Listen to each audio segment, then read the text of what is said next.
It is September 19th. It is a beautiful day. It's 69 degrees right now. It is 4 o'clock in the afternoon. It's just been a beautiful day.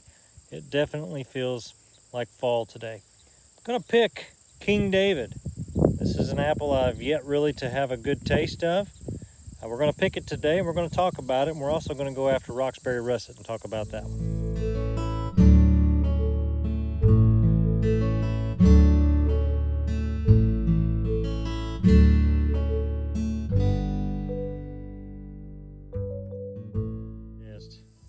Okay, here is King David.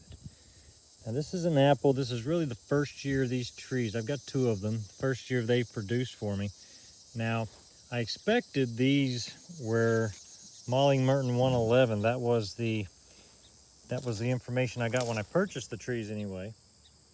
But after about 4 years here, they're acting more like dwarf trees in their size. That's no problem where I've got them. They won't be here very much longer anyway. I'm going to keep them until I have to take them out. So King David, how did it do for me this year?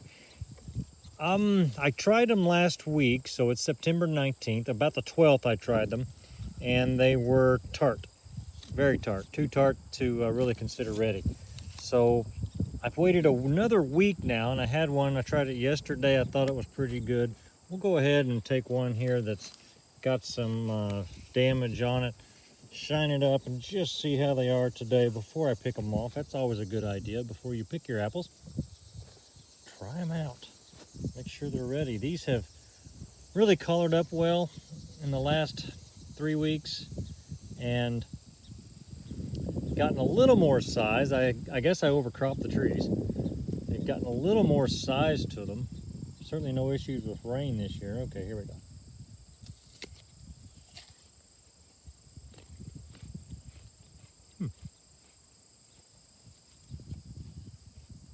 Well, it's a crunchy apple. I can't say this one's got a fantastic flavor to it. Definitely has lost some of that bite that it had, which makes me think that maybe it's ready for eating. And I'll throw this out for the deer.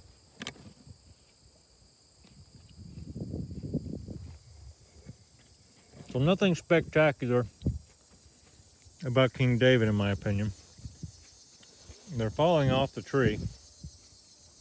They're coming off very easily, which tells me they're ready. But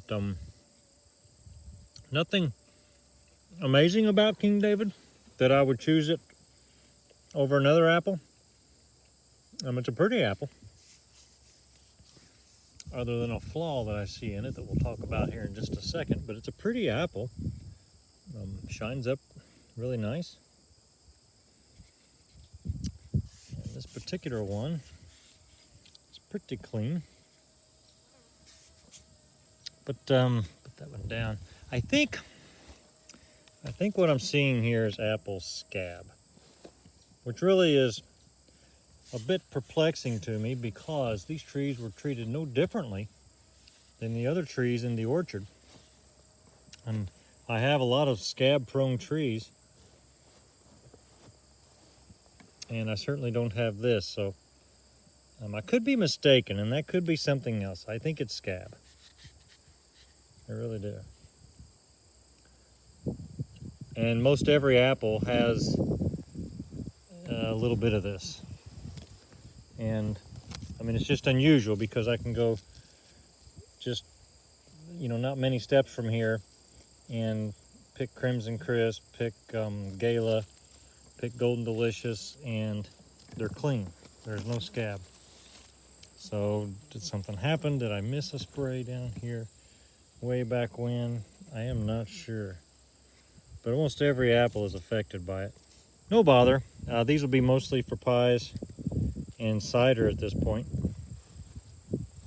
So we'll go have a look at this other tree, which is, hey, remarkably similar. Man, what a great breeze. So again, we do have the scab look here and there. cosmetic. There's nothing wrong with these apples. On the inside, it's a good apple. King David is a good apple. Does it rank higher than some of the others I could grow out here? No. Is it better than the old Golden Delicious? No. Golden Delicious, and I'm not going to get a video because I didn't get many apples off my Golden Delicious this year. Just one of those years. But, and we had the late freeze. But Golden Delicious grown in the Midwest it's an amazing apple. It really is. The ones we get in the grocery store do it no justice. But this is King David. Again, I wouldn't have thought this was too much of a crop for these trees. The apples are not large. They are what I would call medium-sized apples with some smalls mixed in. But a medium-sized apple for me, colored up here in September pretty much. A good apple, not a great apple. King David. It's supposed to be disease resistant, and maybe it is too. It doesn't seem to have much issue with cedar apple rust that I noticed. Fire blight, I think it's a good performer there, but definitely an apple scab. Look here. So you see how this leaf is covering that apple. So you can see, obviously, because the sun didn't get in and color the apple. But look what likes to hide behind the leaf where the spray cannot get to it. That is a leaf roller, and I'm not sure which one, but it's basically a worm, and it chews on the outside of this apple. And if you have apples that have this, that have a leaf that come in like this, it's more common than not to find that damage behind that. And if you have two apples that are touching pretty tightly, now something like this won't be as critical, but you get them packed in to where there's room in the center for a critter to hang out and not be killed. There'll be one there. Mark my words. So in a bad year, this can damage a lot of fruit. Just that right there.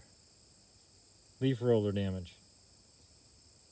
Okay, let's go have a look at the Roxbury Russet. Here is the Roxbury Russet.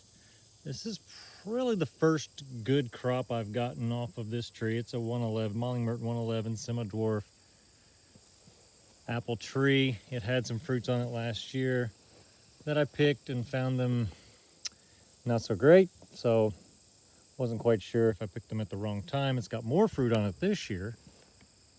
And the fruit looks good. It's clean. We have some falling on the ground. I had one of these, 7-10 days ago, and it was, as I remembered, unremarkable. The Roxbury Russet is an old apple, and it's an old cider apple, and has a really high sugar content when the starches turn. Go ahead and get that. It has a high sugar content. And so it makes a nice cider, and a cider that will produce a good percentage of alcohol if you let it ferment. So for my purposes, it's more for pies and an unfermented cider. But everybody likes to eat an apple, so let's just try it. How is the Roxbury Russet going to taste? You can see it's not a beautiful apple. You certainly have to appreciate the russeting.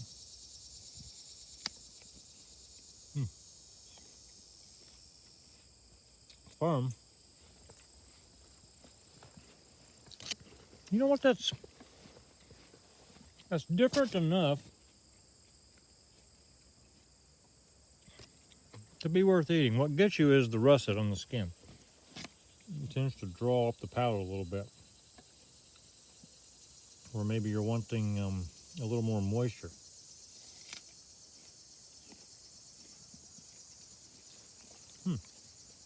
But the sweet is there. That's what pulls it together. And you do get the sweet out of the apple. But is this a high quality fresh eating apple? Not in my opinion. Not here. Can you eat it and enjoy it? Sure. There are better varieties for fresh eating. But, as advertised, this will make a fine cider apple. And there's just enough on here that I'll add them to the cider bin when that time comes here shortly. That's what happens to a lot of the damaged apples and not so great apples and the Roxbury Russets. They'll go in and make cider.